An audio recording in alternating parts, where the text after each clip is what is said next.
We saw a little drifting earlier out of John Hunter. Early in the run, and William Mullins in the car was way too free the longer they ran, so they are also going to make an adjustment here, trying to tighten up at the end of the run. It's funny, it's like the opposite way it used to be, Dave, when the cars would start loose and go tight. Today they go tight and go free as they run. Chase Elliott's car, same as it was last time. That's the report from the driver of the 9. He needs to back to lie down a little bit more. Air pressure adjustment for that, and a chassis adjustment. Rich going into the listening turn 2 drivers. Expect to see maybe a hand out the window. And just watch how busy a driver how a driver is coming to pit road. He's got a car to his inside. He's going to let go. A couple cars here. Look at him. Getting loose, almost spinning out as he tries to slow the car down. Now he's looking at his dash, trying to get the RPMs right. That's how you have pit road speed. It's all RPMs. Now it's about maintaining that. You want to be right against the limit. Don't drive through too many boxes. Put it in neutral, put on the brakes. Steer wheel straight.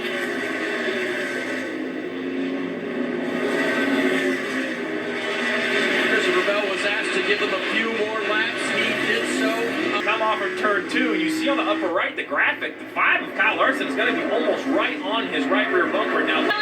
Final stage is going to be 100 laps. First stage, 80 laps. Stage 2, 85 laps. Final stage 3, 100 laps. It's very good on the long run, and he feels like he's had enough rear grip to run the wall, and that's something I talked about with crew chief James Small. How comfortable is Martin running up on that high line?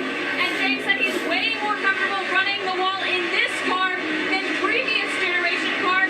Truex told James he feels like he's back in 2006, and it's way easier because you have more front drive off. Currently in the second position, looking for his first win on the season. Perhaps Martin Truex Jr. will be a 20th different driver in victory lane. It's hard to believe. I know we've had 19 different winners, but Truex, you would imagine, should have been on that list. Brad Keselowski as well. I mean, these guys right here, no wins this year, and they have a winning streak they're trying to keep alive. Blaney, Truex, and Keselowski. I'll give you one more. Those 3 drivers right there have 73 combined career wins. That's like 2 straight seasons worth of winning plus a little. So 73, that'll be tied with Dale Earnhardt Sr. Sr. Shocking. It's quite shocking we have 19 winners. Double down the fact that those 3 aren't one of the 19. Yeah, 2 of those being former champions of the sport and still have not found victory lane. So right here, Chase Briscoe trying to make something happen, running back in 20th place. Right against all, got loose, saw him wiggle a little bit, chasing up the racetrack. Eric Jones underneath him, right along. Hey, look around the No wall. big damage. That happens all the time around this racetrack. The 5 car right around the bottom of the racetrack. Looked like he might be coming to pit road there for a minute, but really making some good time down there when he needs to use the bottom. Briscoe's running 20th with decent lap time with most drivers. The problem is Larson, Truex, Byron, they're so fast, but the guys behind them are all running very similar pace. Nate, what do you have on Briscoe? Well, Jeff, right after that green flag pit sequence, where Chase was running was a danger zone for getting laps, so he was told you're going to have to push it to stay on the lead lap, and that is what he's been doing. Right before that little wall contact. Right, they get paired together last year. They come down here in the spring and February, and boom, to victory lane they go. There was this belief they had worked together before at the Truck Series, and it was obvious they had this rapport, and it carried right through. So no one, in my opinion, knows better that what William Byron needs more than Rudy Fugle. So that's a crew chief helping his driver, pushing whatever buttons he thinks his driver needs. Some need the reins pulled back a little. Some need a little encouragement. As this race goes on and on, the wall in turn 3 and 4 gets darker and darker from various hits and scrapes. The tires seem to be rather durable today as compared to the Xfinity Series yesterday. When a driver hit the wall in the Xfinity car, we had a flat tire almost immediately. These tires seem to be able to handle it a little bit better. Also, I think that the body on the quarter panel kind of covers the top edge of the tire, so only the bottom of the tire with the cambered rear end suspension allows that to hit the wall, and seems to be a little more durable today. As we take a look at the replay here. And Chase Briscoe once again up there on the wall. Watch how loose he gets this time. Well, that is a great save. Always off of turn 2. I wonder what it is about the transition there that's got the drive. It's really where we're seeing most of these guys lose the back of the car tremendously. Right in there. Briscoe trying to fight as hard as he can because possibly he could get up there and beat Harrison Burton for the free pass. Harrison just got by Chris Buescher. Now the 5 of Larson is trying to get by Buescher. There you go. Buescher trying not to go one lap down, harder than he normally would. Larson's going to try to drive in here and clear him up the racetrack. Stays down low, so the momentum. A lot of smoke coming out of both sides. The front end.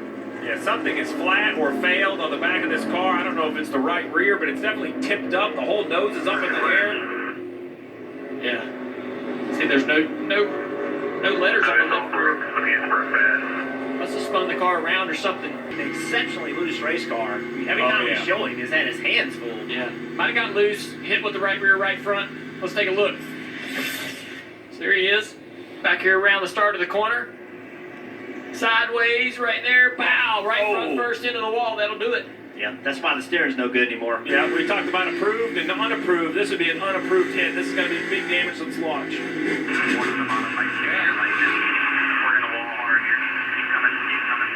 Yeah, that's just Chase Briscoe, falling through the field, trying to make something out of nothing. And, he's had some really good finishes lately.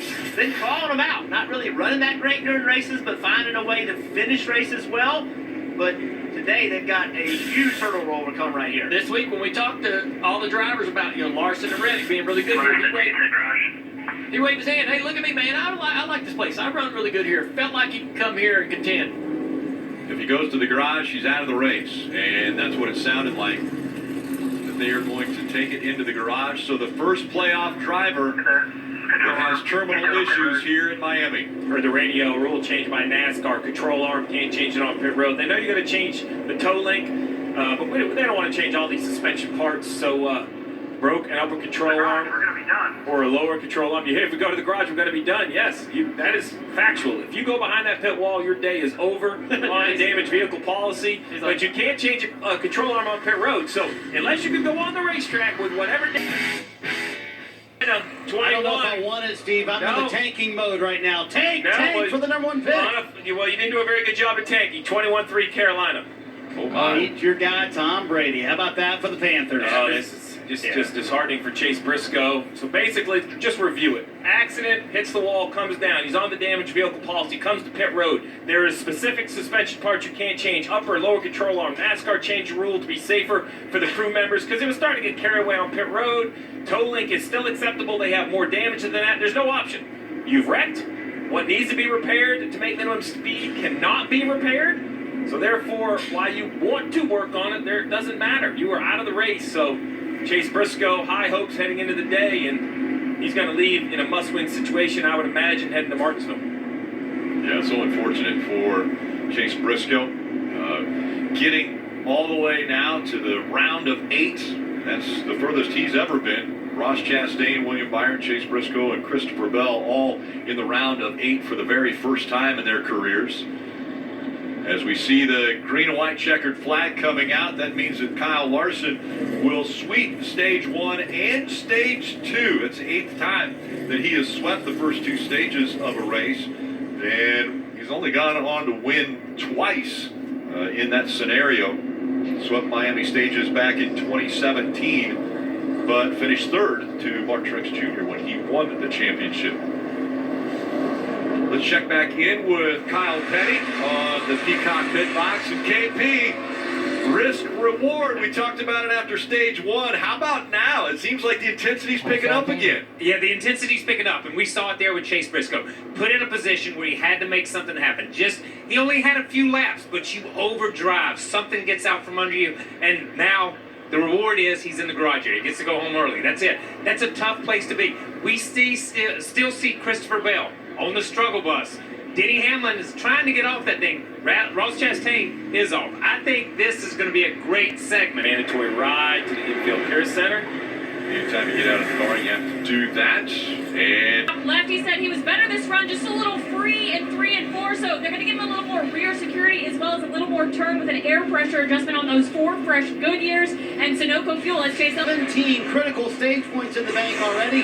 Said he needs more rear grip late in the run. that's what Chase Briscoe has suffered here at Miami, as he's now out of this race and will have to fight to get to the championship four next. Making up row one as we get the final stage underway.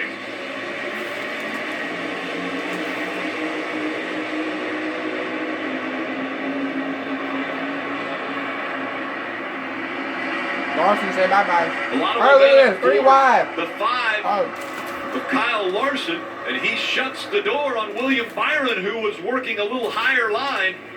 William Byron had a ton of speed through 1 and 2. Let's see if he can do the same He thing left his through first 4. teammate, Chase In the Elliott. gas, trying to get on the outside of Larson. Larson, too much speed on the bottom. Almost 4 wide for third back there. Ryan Blaney was on the inside, and just behind him, the 11 of Denny Hamlin on the move up to fourth. We got a Denny Hamlin signing in the top 5 and a little front run speed here, early run speed. This 11 car, they struggled on fire off. He's asked for them to help his race car. Looks like they're making it. That race car, almost 4,000-pound race car, for so many laps before they were able to help him out a little bit by adding some steering fluid. But it was Denny Hamlin, a tough battle, but it ended up Ross eliminating Chastain, him Coca-Cola from the Racing family playoffs in the driver. round of 12. Impressed to be able to see what that car can do on the bottom of the racetrack. Where Make a Bubba good Wallace? pace down there. Really the only one doing that.